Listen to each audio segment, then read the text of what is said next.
ما تيجوا كده يوم نصحى فيه بدري ونشوف هيفرق قد ايه في نفسيتنا، وهيفرق في البركة اليوم كله على بعض.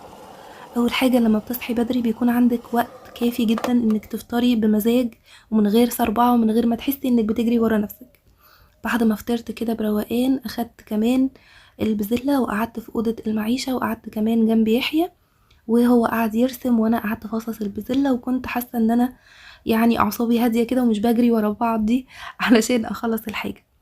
المهم بعد ما روقت دخلت على الغدا، عملت معاكم رز وملوخية وبسلة. الرز كنت بحط فيه مرطة علشان التركة دي بتفرق جدا جدا. وكمان عملت حلو معاكم في الفيديو وعملنا وصفات حلوة جدا جدا. طبعا ما قدرتش انزلها كلها هنا علشان الفيديو قصير، هتلاقوها كاملة الفيديو كامل والوصفات كاملة على اليوتيوب، بتمنى تدخلوا تشوفوه. ولو عجبكم ما تنسوش الاشتراك واللايك، واشوفكم في فيديو جديد على خير. باي باي.